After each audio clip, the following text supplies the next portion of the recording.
नमस्कार साथियों। हम आपके लिए लाए हैं राजस्थान कर्मचारी चयन बोर्ड जयपुर की तरफ से। राजस्थान से जो है जितनी भी वैकेंसी आती है आप हमारे चैनल एग्ज़ाम डे 24 पर देख सकते हैं। एडमिट कार्ड जितने भी आते हैं हम पहले ही सबको बता देते हैं, तो आप हमारे चैनल पर बने रहें। और हमारे चैनल को अगर अभी तक आपने लाइक शेयर सब्सक्राइब नहीं किया है तो कृपया करके हमारे चैनल को लाइक शेयर और सब्सक्राइब कीजिए। देखिए, यह है 5 तारीख यानी कि आज की डेट का है, 5/8/2024 का है। राजस्थान कर्मचारी चयन बोर्ड की जो विज्ञप्ति है उसी के बारे में आया है।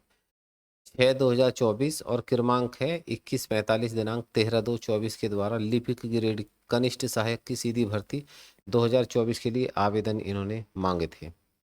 उस आवेदन की जो है अब जो है परीक्षा दिनांक आ चुकी है।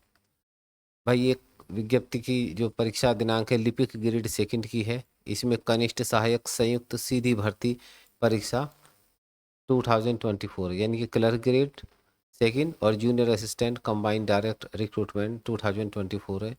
इसकी जो परीक्षा दिनांक है 11/8/2024 को है। इसके 2 पेपर होंगे। पेपर फर्स्ट जो होगा वो 9 बजे से लेके 12 बजे तक रहेगा, मतलब उसको मॉर्निंग शिफ्ट कहेंगे। और जो पेपर सेकंड है वो 3 बजे से लेके 6 बजे तक रहेगा, उसको हम इवनिंग शिफ्ट कहेंगे। तो आयोग की तरफ से ये डेट जो है दी गई है, जो राजस्थान की तरफ से है। आप जो है परीक्षार्थी को जो है परीक्षा केंद्र हेतु आवंटित जिला जो शहर जानने के संबंध में आप जो 5/8 की शाम 5 बजे से स्वयं SSO ID से प्राप्त कर सकते हैं। इसके लिए अभ्यर्थी को स्वयं SSO ID लॉगिन करनी पड़ेगी। और लॉगिन करने के पश्चात आप रिक्रूटमेंट पोर्टल पर जैसे ही क्लिक करेंगे तो क्लिक करने के बाद जो है नोटिफिकेशन विंडो पे एक नोटिफिकेशन विंडो एक ओपन हो जाएगी आपके लिए। और उस विंडो पे जैसे ही आप जो है क्लिक करेंगे ना तो वहाँ पे मिल जाएगा आपको क्लर्क ग्रेड सेकंड और junior assistant combined direct exam 2024 का लिंक आपको दिखाई दे देगा। जैसे आप उस पर क्लिक करेंगे तो उस पर वहाँ पे आप अभ्यर्थी को अपनी application number, date of birth, दिखाए गए कैप्चा को अंकित करके जो है परीक्षा केंद्र हेतु जो भी जिला या शहर आवंटित हुआ है उसकी सूचना आप वहाँ से जो है प्राप्त कर सकते हैं। नेक्स्ट है परीक्षार्थी को ई प्रवेश पत्र हेतु निर्देश क्या क्या दिए गए हैं। देखिए, बोर्ड द्वारा जो अलग अलग से ई प्रवेश पत्र जो होता है वो प्रोविजनल होता है। प्रवेश पत्र वो प्रवेशित जो है अलग से प्रोविजनल ई प्रवेश पत्र प्रस्तुत नहीं किए जाएंगे, अलग से नहीं देंगे आपको, केवल ऑनलाइन साइट से ही निकालने पड़ेंगे। तो उक्त परीक्षार्थी ई प्रवेश पत्र जो 8/8/2024 को शाम 6 बजे से, ध्यान रखिएगा भाई, 8 तारीख से 8 अगस्त से आपको जो 6 बजे से प्रोविजनल ई जो प्रवेश पत्र हैं वो बोर्ड की वेबसाइट www.rsmssb.rajasthan.gov.in पर अथवा स्वयं SSO ID से यथाशीघ्र डाउनलोड कर लें। अभ्यर्थी को अपना प्रोविजनल ई प्रवेश पत्र जो है जो रिक्रूटमेंट rajasthan.gov.in से भी डाउनलोड कर सकते हैं। डाउनलोड के जो इन्होंने स्टेप है वो नीचे दिए हैं। देखिए, आप जैसे ही आप इस URL पे जाएंगे तो उस पर क्लिक करना पड़ेगा। आपको एडमिट कार्ड का ऑप्शन आपको दिखाई देगा। जैसे आप एडमिट कार्ड का ऑप्शन मिलेगा तो क्लिक करना पड़ेगा एडमिट कार्ड का ऑप्शन पे, रिक्रूटमेंट डाउनलोड एडमिट कार्ड करना पड़ेगा और एंटर एप्लीकेशन ID और डेट ऑफ बर्थ डालनी पड़ेगी। आपका जो वहाँ से ई प्रवेश पत्र दो वहाँ पे आपको प्राप्त हो जाएगा और वहाँ से आप उसका प्रिंट आउट लेके आप डाउनलोड कर सकते हैं। उसके लिए कुछ निर्देश भी दिए गए हैं जो परीक्षार्थियों के लिए यह दिया गया है कि आवेदन यह सुनिश्चित कर लें कि वे बोर्ड या कार्यालय की उक्त विज्ञप्ति के अनुसार निर्धारित पात्रता एवं शैक्षिक योग्यता रखते हैं। कभी कभी क्या होता है भाई, हम लोग जल्दीबाजी में ना फॉर्म भर देते हैं, हमें पता ही नहीं होता कि हमारे लिए ही नहीं था ये। तो एक बार दोबारा से चेक कर लें आप जो है कोई कोई आपने जो गलत फॉर्म तो नहीं भर दिया है।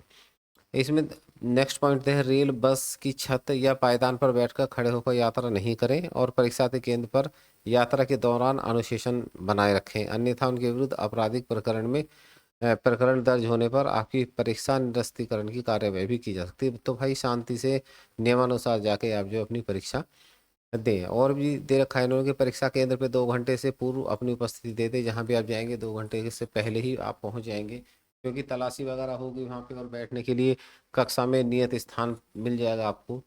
और परीक्षा प्रारंभ होने के 1 घंटे पहले जो है परीक्षा केंद्र में प्रवेश की अनुमति होगी।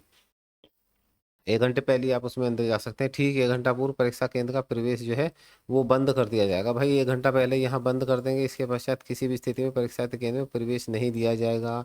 इसलिए परीक्षार्थी स्वयं इसका विशेष ध्यान रखें। ये ध्यान रखने वाली बात है भाई, जितनी जल्दी आप पहुँच जाएंगे ना वहाँ पे दी बेस्ट है। अगर आपका गेट बंद हो गया तो फिर आपकी तैयारी का, आपके आने जाने का कोई मतलब नहीं है। तो इसलिए आप ध्यान रखिए, 1 घंटा पहले ही गेट बंद हो जाएगा, तो उससे पहले ही आप जो है वहाँ पे जो है प्रवेश कर लें अपने परीक्षा केंद्र पर। नेक्स्ट क्या है, इन्होंने परीक्षा केंद्र पर जो है अपना प्रोविजनल, देखिए ई प्रवेश पत्र आपको ले जाना जो डाउनलोड किया आपने, एक मूल फोटो युक्त पहचान पत्र, आधार कार्ड से पहचान सुनिश्चित की जाएगी। तो आधार कार्ड भैया लेके जाइए, कोई पहचान पत्र और भी लेके जाइए जो मूल हो। अगर आधार कार्ड है तो आधार कार्ड जरूर लेके जाइए। आधार कार्ड में जन्म तिथि का अंकन होना आवश्यक है, जन्म तिथि भाई चेक कर लो। कभी आपकी आधार कार्ड में डेट ऑफ बर्थ ना लिखी हो जाता है बहुत सारे लोगों में अभी तक डेट ऑफ बर्थ नहीं लिखी है। तो अगर नहीं है तो भैया आपको कुछ और चीज़ चाहिए होगी। तो विशेष परिस्थिति में पैन कार्ड हो तो वो ले जाइए, पासपोर्ट कार्ड हो वो ले जाइए, ड्राइविंग लाइसेंस हो वो भी चल जाएगा, मतदाता पहचान पत्र, इनमें से कोई एक से मिलान किया जाएगा कि आप वही हैं या कोई दूसरे व्यक्ति हैं। उपस्थिति के समय चस्पा किए गए 2.5 2.5 साइज की स्वयं की नवीनतम फोटो भी लेके जानी है। मर्ज और मोर पैड एवं टेम्पर्ड किया हुआ न हो, और 1 माह से अधिक का पुराना ना, भाई नया फोटो लेके जाइए बनवाया हुआ, जिससे फोटोग्राफी सॉफ्टवेयर की जांच की जाएगी। जिसे नीले रंग की स्याही, एक पारदर्शी बॉल पेन साथ भी लेके आवें, और इसके अलावा कोई अन्य सामग्री परीक्षा केंद्र में नहीं लेके आनी है। ये विशेष ध्यान आपको जो रखना है। और क्या पूछा, कहा इन्होंने 7th में कहा इन्होंने पॉइंट में, परीक्षा केंद्र में जो फोटो पहचान पत्र के आधार पर पहचान सुनिश्चित हो जाने एवं तलाशी यानी कि फ्रिस्किंग एजेंसी और बायोमेट्रिक डिवाइस से फेस रिकॉग्नाइजेशन हो जाने एवं सतर्कता दल द्वारा जांच के उपरांत ही आपको प्रवेश दिया जाएगा। इस कार्य के लिए नियुक्त कर्मियों को आप अपना पूर्ण सहयोग दें। भाई अभी तक पता नहीं कि आपके यहाँ ये जो है इस टाइप से फेस रिकॉग्नाइजेशन होती थी या नहीं। इस बार क्या है, ये आपको पूर्णतया तलाशी भी ली जाएगी, और भाई बायोमेट्रिक डिवाइस से आपको जो फिंगर वगैरह लगाई जाएगी, उसके बाद आपका फेस भी वहाँ पे जो है दिखाया जाएगा, मिलान किया जाएगा फेस से। तो आप ही हो या कोई और तो नहीं है, किसी और की जगह तो आप परीक्षा बैठने नहीं जाए। तो भैया यहाँ पे ध्यान रखिए आप कि अगर आप स्वयं हैं तो स्वयं जाइए, किसी की जगह बैठ के परीक्षा देने की आवश्यकता नहीं है आपको। तो ये ध्यान रखना है कि विशेष इन्होंने पहले ही बोल दिया है।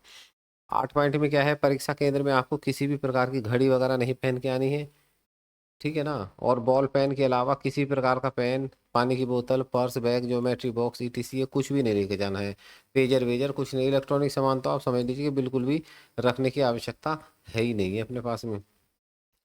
तो आपको जिस चीज़ की ज़रूरत है केवल पेन वगैरह है वही लेके जाइए, पेन, फोटो और अपना फोटो पहचान पत्र, एडमिट कार्ड। ऐसे विशेष योग्य जन अभ्यर्थी जिन्हें बोर्ड द्वारा जारी विज्ञप्ति के अनुसार परीक्षा के दौरान श्रुति लेखन दे है, वे सक्षम चिकित्सा अधिकारी से चिकित्सा प्रमाण पत्र के साथ अपना आवेदन एवं संबंधित केंद्राधीन को जो है परीक्षा दिवस के 3 दिन पूर्व अवश्य प्रस्तुत दे दें। भाई कुछ लोग ऐसे हैं जिन्हें लिखने की समस्या होती है, तो उनके साथ ना एक लिखने वाला आता है, वो बोलते रहते हैं तो वो लिखते रहते हैं। तो ऐसे जो व्यक्ति हैं वो अपना 3 दिन पहले ही वहाँ पे जो है अपना नाम जो है आयोग में जो जहाँ पे आपका जो परीक्षा केंद्र होगा वहाँ पे केंद्राधीन को 3 दिन पहले ही आपको जो है उपलब्ध करा दें। और ऐसे लोगों को ना प्रति घंटे 20 मिनट के हिसाब से ना अतिरिक्त समय दे होगा। जैसे आपका 1 घंटा का परीक्षा है तो उनको 1 घंटा 20 मिनट मिलेगी, आपको 2 घंटे का उनको 2 घंटा 40 मिनट मिलेगी। प्रति घंटे 20 मिनट के हिसाब से एक्स्ट्रा समय उनको दिया जाएगा। भाई परीक्षा के लिए ड्रेस कोड भी दी है इन्होंने। अब ड्रेस कोड देख लीजिए क्या है। पुरुष अभ्यर्थी आधी आस्तीन टी शर्ट पैंट हवाई चप्पल स्लीपर पहनकर आएंगे। महिलाएं अभ्यर्थी सलवार सूट या साड़ी, आधी आस्तीन का कुर्ता, ब्लाउज, हवाई चप्पल, स्लीपर पहनकर एवं बालों में साधारण रबर बैंड लगाकर आएंगी। ऐसा नहीं आप स्टाइलिश वगैरह रबर बैंड लगा के चले गए तो वो निकाल के फेंक देंगे वहाँ पे। अभ्यर्थी को पूरी आस्तीन का कुर्ता, शर्ट, ब्लाउज आदि पहनकर एवं अपनी वेशभूषा में बड़ा बटन, किसी प्रकार के ब्रोंज या जड़ाऊ पिन या ब्रेंच या फूल आदि लगाकर आने आने जाने की भैया अनुमति नहीं है। तो आप लोग बड़ा ध्यान से करिए, काफ़ी सख्ती चल रही है। परीक्षार्थी लाख कांच की चूड़ियों के अलावा किसी भी प्रकार के जेवरात, अन्य प्रकार की चूड़ियां, कान की बाली, अंगूठी, ब्रेसलेट पहनकर नहीं आएंगी। नेक्स्ट है, परीक्षार्थी परीक्षा केंद्र में किसी भी प्रकार की घड़ी, धूप का चश्मा, बेल्ट, हैंडबैग, हेयर पिन, गंडा, ताबीज और कैप, हेड स्कार्फ, स्टॉल, सॉफ, मफलर परीक्षा पहनकर जो है परीक्षा में शामिल नहीं होंगे। सैंडल, जूते एवं मोजे सभी छोटे छोटे टखने तक के पहनकर आने की अनुमति नहीं होगी। कुछ लोग ऐसे होते हैं ना कि उनके जो है ऊपर जो घुटनों तक जो है बड़े बड़े जो है वो मोजे होते हैं या जूते होते हैं, उनको पहन के भाई जाने की आवश्यकता नहीं है। आप बिल्कुल साधारण कपड़ों में जाइए। नेक्स्ट लास्ट वाला पॉइंट है इसमें जो है, ऐसे व्यक्ति, गृह विभाग को राजस्थान की है, तो ऐसे व्यक्ति, सरकार ने जारी प्रपत्र दिया है कि जो सिख धर्म के अनुयायी हैं को कड़ा, कृपाण एवं पगड़ी आदि धार्मिक प्रतीकों को धारण कर परीक्षा में शामिल होने हेतु अनुमति दी जाए, किंतु कृपाण छोटे साइज एवं कवर्ड होनी चाहिए। तो भाई आप लोगों के लिए एक विशेष दिशा निर्देश था ये, जो हम लोगों ने आपको जो बता दिया है, तो वो लोग यहाँ पे जा सकते हैं। गृह विभाग ने उनको जो है अनुमति दे दी है, जो सिख समुदाय के लोग हैं। यदि किसी वस्तु को पहनकर आने या ड्रेस कोड में शामिल होने के संबंध में कोई संदेह या विवादास्पद, तो इस संबंध में केंद्र पर परीक्षा से जुड़े अधिकारी का निर्णय ही मान्य होगा। उक्त ड्रेस कोड में आने पर ही परीक्षार्थी को परीक्षा केंद्र में प्रवेश दिया जाएगा। भाई नकल की अनुमति बिल्कुल नहीं है, अनुचित साधन बिल्कुल नहीं करना है। ये नकल के विरुद्ध जो है रोकथाम के लिए प्रभाव किए गए हैं कि परीक्षा केंद्र पर नकल की रोकथाम के लिए बहुत बड़ा प्रभावी उपाय किए गए हैं, और परीक्षा में नकल कराने के नाम पर ठगी करने वाले गिरोह के किसी झांसे बहकावे में नहीं आए, तथा परीक्षा से संबंधित विभिन्न सोशल मीडिया पर किए जा रहे भ्रामक प्रचार पर भी नहीं आना है। तो आप जो बड़े ध्यान से आप करिए, वहाँ पे कोई दिक्कत नहीं है।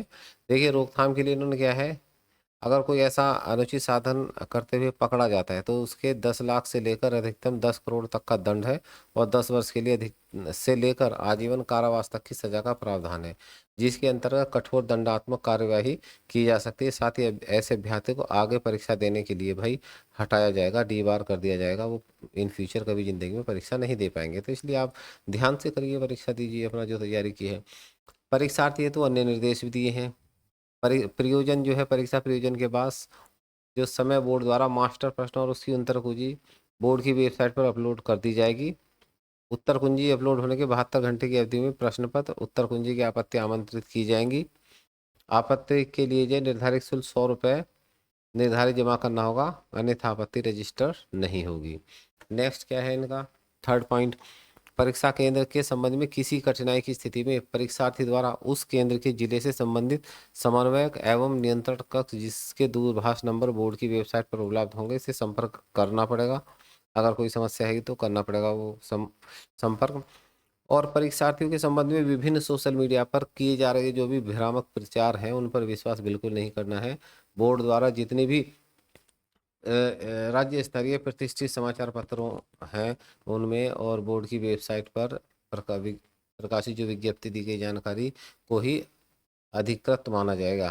भाई नवीनतम एवं अद्यतन सूचनाओं की जानकारी के लिए ये इन्होंने वेबसाइट दी है, इस पर आप नियमित जो है इसका अवलोकन कर सकते हैं। देखिए यहाँ पे जो इन्होंने सचिव के इनके साइन भी है। क्या है सचिव, ये डॉक्टर BC बदहाल सचिव है ये, ठीक है ना, सचिव है, और इनके सिग्नेचर है नीचे से, डिजिटल सिग्नेचर होके ऐसे आने लगे हैं।